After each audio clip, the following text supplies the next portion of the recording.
Capítulo 11. Bandidos.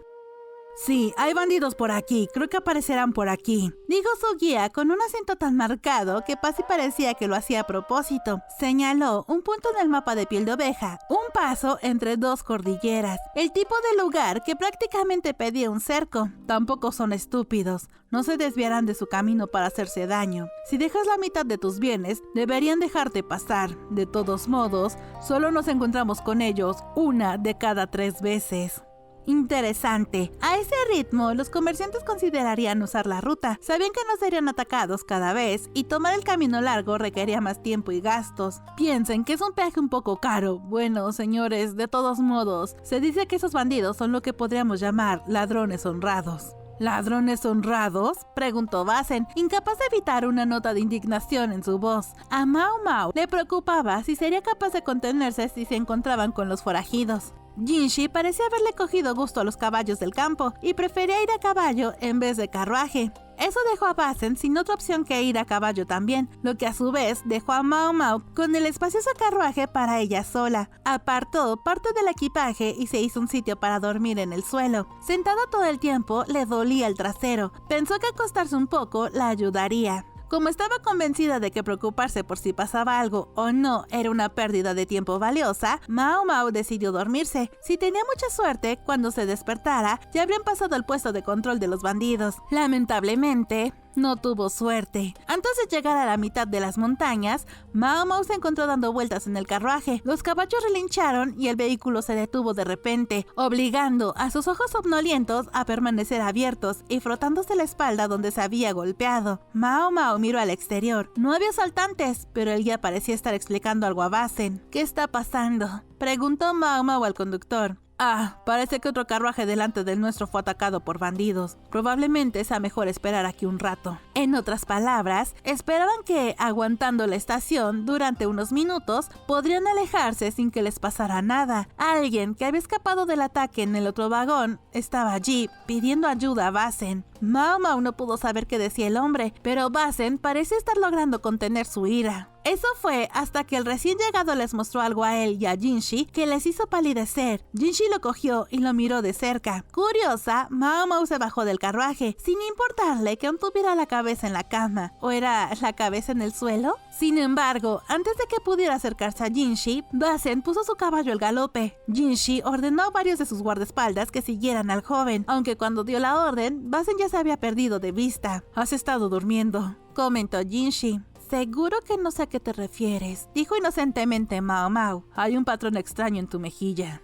«En fin, ¿qué pasa?», preguntó ella, frotándose la mejilla con la mano. Jinshi le mostró en silencio lo que el otro hombre había traído, una etiqueta de madera marcada con una insignia en forma de flor. Mao Mao la reconoció. Cada una de las consortes del palacio interno recibió un escudo así, pero ¿a quién pertenecía este? «El carruaje que fue atacado era de Lady Aduo», dijo Jinshi. «¿Qué hace ella aquí?», pensó Mao Mao, pero no era el momento para esas preguntas. ¿Cómo había terminado siendo atacada de todos modos? Aduo parecía alguien que sabría perfectamente cómo sobornar a unos bandidos. Ella sabría mejor que antagonizarlos innecesariamente. «La consorte Lishu está con ella», dijo Jinshi. Eso respondió a algunas de las preguntas de Mao Mao, pero también la hizo sentirse sustancialmente más ansiosa. La congénita Lishu no debería, en principio, haber sido autorizada a salir de la parte del palacio interno, pero eso era algo que Mao Mao podría preguntar más tarde. «¿Seguro que está bien, señor?», preguntó el hombre que había acudido en busca de ayuda. Cuando se fijó bien, Mao Mao creyó reconocerlo de la villa de Aduo. Era probable que se diera cuenta de quién era Jinshi. Probablemente estaba preguntando por los guardias. Mao Mao no tenía ni idea de cuántos bandidos había, pero Basen y el puñado de guardias que la habían seguido no sumaban más de 5 personas. Probablemente era lo máximo de lo que podía prescindir Jinshi. No podía dejarse defender demasiado a la ligera, pero eso le llevó a preguntarse por qué había enviado a Basen por delante. Para ver cómo estaba Duo, quizás. Con suerte, no estaba herida. Jinshi parecía sorprendentemente indiferente. «Estoy seguro de que habría estado bien por su cuenta, si ha llegado a tiempo».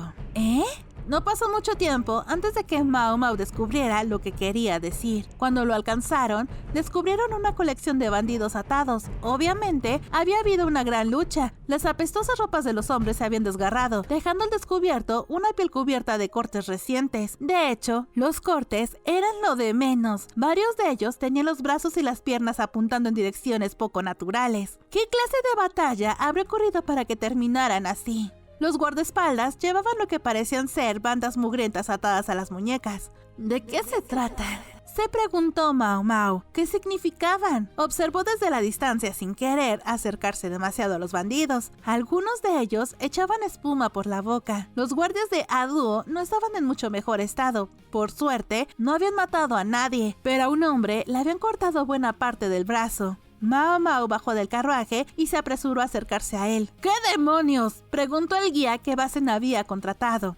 Conmocionado, su rostro, oscurecido por el sol, estaba prácticamente pálido. Creía que el dinero debía ser suficiente para ellos, dijo Basen con furia en su voz. Una figura severa y encantadora estaba de pie detrás de él. Estaba vestida con ropa de hombre, pero era la antigua consorte Aduo. Ella, al menos, no estaba herida. Me ofrecí, dijo Aduo, pero dijeron que iban a vender a la mujer y la que tengo conmigo es solo un préstamo. Mientras escuchaba, Mao Mao inspeccionó el brazo del guardia. No había pasado mucho tiempo desde que se hizo la herida, pero era un corte complicado. Luomen podría haber sido capaz de reimplantar un miembro cortado si la herida era lo suficientemente limpia, pero Mao Mao no tenía esa habilidad. Si hubiera intentado coserlo, se habría vuelto a pudrir. Apretó los dientes e hizo lo que pudo. No llevaba suficientes hierbas, y cuando fue a pedir más medicinas, descubrió otra cara conocida. Pensé en visitarla, pero no pude escaparme.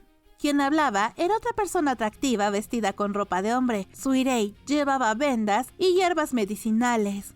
¿Tú también estás aquí?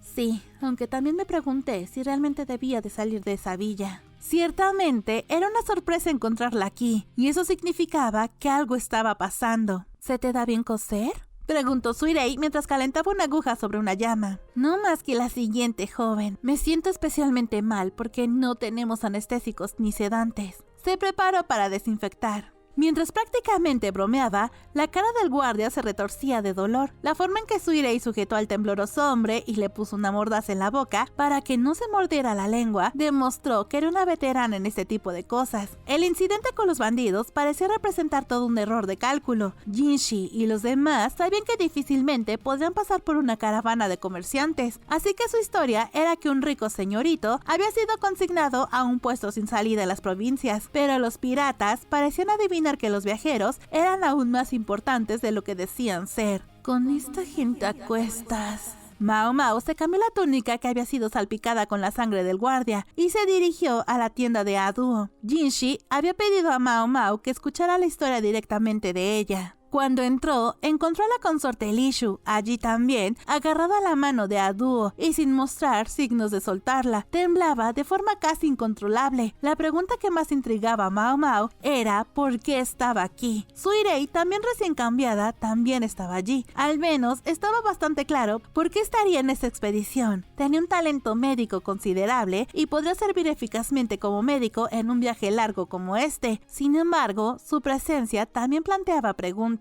El hecho de que una consorte que se suponía que no podía salir del palacio interno estuviera aquí, de entre todos los lugares, parecía algo muy extraño. Sin embargo, a juzgar por la actitud de Jinshi, había una buena razón para ello. Supongo que te preguntarás por qué la consorte está con nosotros, dijo Aduo. Su perspicacia era una verdadera ventaja.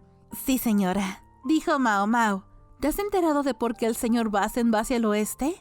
Como Jinshi estaba disfrazado, Aduo tuvo la consideración y la perspicacia de seguirle el juego. Me dijeron que allí se estaban celebrando importantes discusiones. Supuestamente, Jinshi no era el único personaje importante que estaría presente en nombre del gobierno. Había oído que él y los demás iban a observar lo que ocurría, además de perseguir sus propias agendas. También vamos a participar en esas discusiones, con la presencia de la consorte. Pensamos que sería mejor no viajar con un séquito demasiado grande. En todo caso, me atrevo a decir que hemos sido tratadas como terceras ruedas. Eso sonó siniestro. Mao Mao seguía sin saber exactamente qué papel debía desempeñar la consorte Lishu en esta reunión. La emperatriz Gyokujou, procedente de esa región, o la consorte Lihua, emparentada con el emperador por sangre, habrían sido opciones más obvias. Duo parecía divertida ante la evidente confusión de Mao Mao. De alguna manera, a Mao Mao le recordaba a Gyokujou. De repente, pensó que a su majestad le debían gustar las mujeres así. Una de las otras tareas que debemos atender en este viaje, le dijo a Duo, es encontrar una esposa para el hermano menor imperial. De repente, Mao Mao comprendió por qué Duo parecía estar disfrutando tanto.